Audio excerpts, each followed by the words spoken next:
This is a criminal, adventuristic campaign. It is equivalent to armed mutiny. Russia will defend itself and repel this inimical move. Okay. I don't understand Russia at all. But something happened over the weekend. Wagner Group, a bunch of Russian mercenaries is what they are. They were marching on Moscow. They weren't marching on Moscow. Then they stopped. I don't know if they got a flat tire. Then they turned around and went back. And I don't ever understand what's going on over there. I bet Jerry does. I bet Jerry understands something. Joining me now, my buddy Jerry Dunleavy. He's the author of a book with my other friend, James. And they wrote a book about what Joe Biden did in Kabul, about the disaster, about our warriors who we've forgotten about.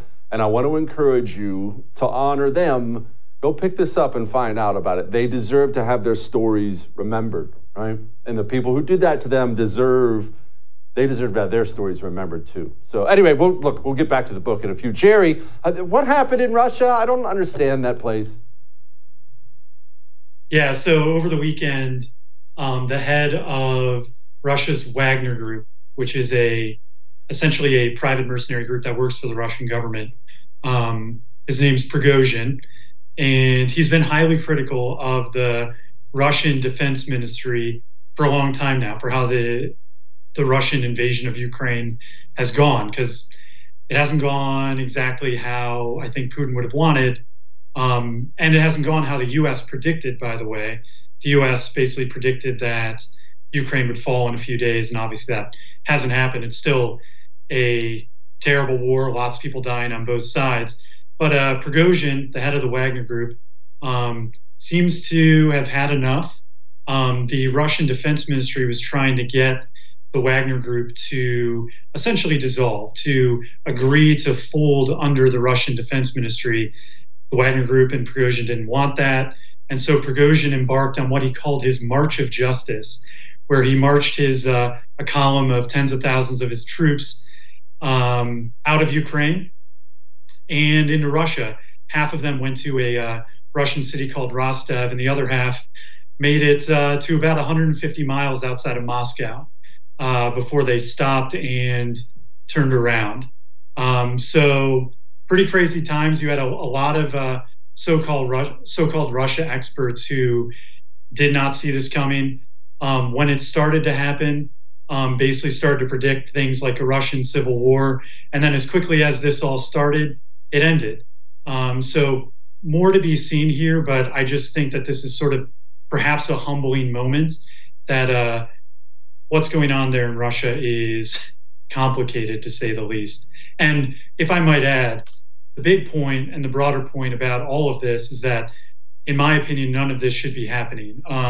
Joe Biden completely failed when it came to deterring this war, this Russian invasion of Ukraine.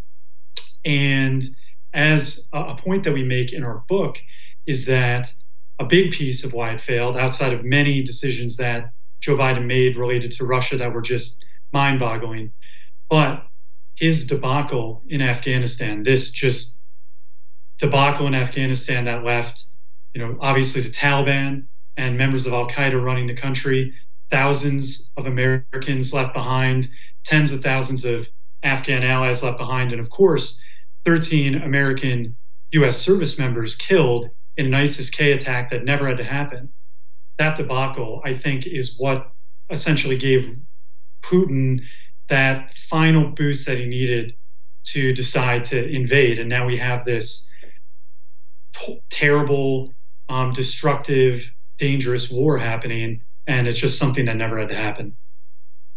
It's terrible. It is a meat grinder, from what I understand, too, an artillery war, and it's just it's a horrible state of affairs. It's a minor detail, but I am curious, Jerry.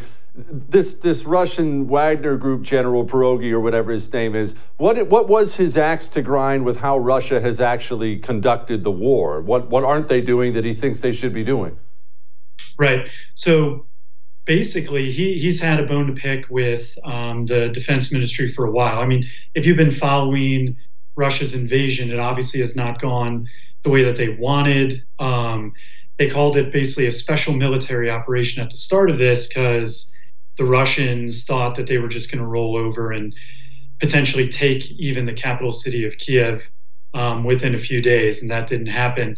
Prigozhin, heading the Wagner Group, it's basically his opinion that if everybody was doing what the Wagner Group was doing, then things would be going better. And he kind of pointed out, I was able to march my column of troops from Ukraine to 150 miles outside of Moscow in like a day. So I was able to kind of do what the Russian military wanted to do in Ukraine. I was able to do that in Russia. And that's kind of the argument that he's making. Whether that argument has any merit. Has the Wagner Group been doing better in Ukraine than the rest of the Russian military? I mean, on balance, yeah. But this is just kind of his thing. And what is he ultimately trying to get out of this? That remains to be seen. A lot of people are saying that Putin looks a lot weaker because of this, and I think Putin does look weaker because of this. But ultimately, will Putin be weaker because of this? And will Prigozhin survive this? Will Prigozhin be way stronger now in Russia, or is Prigozhin going to, mysteriously fall out of a, hotel window in a few months? Who knows? It just remains to be seen. Nobody knows. Anyone that's saying that they know exactly what's going to happen, they're lying to you. They just don't know. Yeah, strange things happen to those Russians. I remember that oligarch who was found hanging from his shower curtain on his yacht in the Mediterranean by his own belt. So things definitely happen down there. All right, Antony Blinken, China, Taiwan. Here's what he had to say, Jerry. On Taiwan, I reiterated the long-standing U.S. One China policy. That policy has not changed. It's guided by the Taiwan Relations Act, the 3 joint communiques, the 6 assurances. We do not support Taiwan independence. We remain opposed to any unilateral changes to the status quo by either side. Okay, Jerry, I am concerned about Russia and China working together. This dragon bear, that seems a little overdramatic, but this dragon bear alliance or whatever the case may be. How close are they? How close are they going to get? And what's happening with Taiwan? Yeah, I mean, the dragon bear is a problem. Russia and China have been growing closer, especially militarily, in the last, you can really trace it back a couple of decades. But, they put together what they called this no limits partnership in February 2022. And this was weeks before Russia launched its invasion of Ukraine. And I might add, it was just a few months after Biden's debacle in Afghanistan. And I just think you can trace a direct line from Biden's screw up in Afghanistan to Russia's invasion of Ukraine. But yeah, this growing military alliance is a problem. And China wants to invade Taiwan. They want it back. This has been their goal for a very long time. And Xi Jinping has kind of made this a focal point of his dictatorial leadership of China. He just got a new term leading the CCP, and he's kind of said, I'm going to resolve this one way or the other before I'm done. And it's a dangerous situation. We just saw the Biden administration completely fail to deter Russia's invasion of Ukraine. And China is backing Russia in its invasion of Ukraine, in part, I think, because they want Russia on their side when they decide to try and take Taiwan. And the reality is that the Biden administration is not doing nearly enough to prepare the United States, if we're going to try and stop this invasion, to deter China. And Taiwan is just not ready as well. I went on a trip to South Korea and Taiwan with a congressional delegation earlier this year. I love Taiwan. Seems like a great country, great people, but they're just not ready. If China decides to invade, and the United States isn't ready either. we're just not ready for a war like this. And so a big consequence of the war in Ukraine is that, I think personally it is good to stop Russia from taking Ukraine. But we need to be able to do two things at once. We need to be preparing for what China wants to do, which is take Taiwan. And obviously our eye is completely off the ball. We're not getting ready. And it's a problem because it's something that Xi wants to do. Tell me about this book, Jerry. Why'd you write it? You and James Hassan, why'd you write it? Yeah. So, James Hassan, great guy, great friend of mine.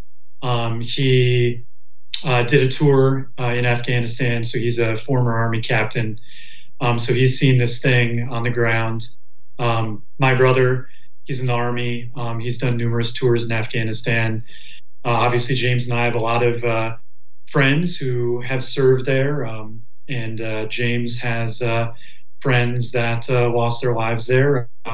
James and I take the war personally. And this was an absolute disaster.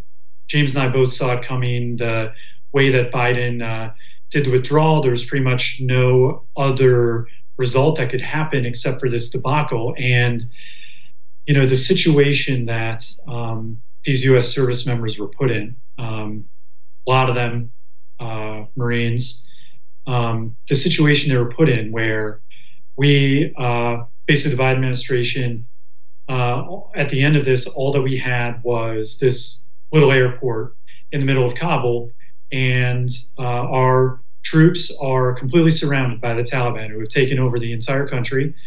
And we've got ISIS-K terrorists running around as well. And our service members are tasked with getting out all of the Americans that are stuck all over Afghanistan. And they also have to get out all these Afghan interpreters and allies that we made these promises to. And this task that they were given was just an impossible task, impossible logistically and impossible in terms of the danger that we put these guys in. And of course, it results in 13 of these service members getting blown up by an ISIS-K terrorist, and dozens of these service members, I want people to remember, were also wounded, some of them very seriously for the rest of their lives. And so this is a debacle. And we dedicate the book to the 13 U.S. service members who were killed there, and to all of the other thousands of Americans who were killed in Afghanistan over 20 years. And, I don't want to say put aside that disaster, because you can't put it aside. We want it at the forefront, because people have forgotten. Joe Biden doesn't want to talk about this. He has never said the names of the 13 U.S. service members out in public before. And then, of course, the world has become a more dangerous place after this. Russia invaded Ukraine, and China has taken advantage of the situation by becoming much more dangerous too. So I think that we highlight a lot of things that people never knew. We unearthed a lot of new details that I think will shock and surprise people, and we encourage people to buy it to help keep this alive, because Joe Biden wants you to forget this, and you shouldn't forget it. Can't forget it. No, you shouldn't forget it. Go buy that book. Go buy that book. Kabul is the name. Jerry, thank you, brother. I appreciate you. Thanks as always, Jesse. Really appreciate it, man. Are you tired of watching your beloved nation fall prey to the insidious grip of communism? The Anti-Communist Manifesto by Jesse Kelly is the ultimate guide to fighting back against this destructive force. Discover the shocking truth about communism infiltrating our education system, corporations, and even environmental movements. Unmask the true agenda behind groups like Antifa and Black Lives Matter, and learn how to protect the United States from the most malicious enemy. With extensive documentation of past atrocities, you'll see the undeniable danger posed by this ideology. Arm yourself with knowledge and join the fight to preserve the American way of life. The Anti-Communist Manifesto, a new must-read book from Jesse Kelly. Get your copy today at jessekellybook.com or wherever books are sold.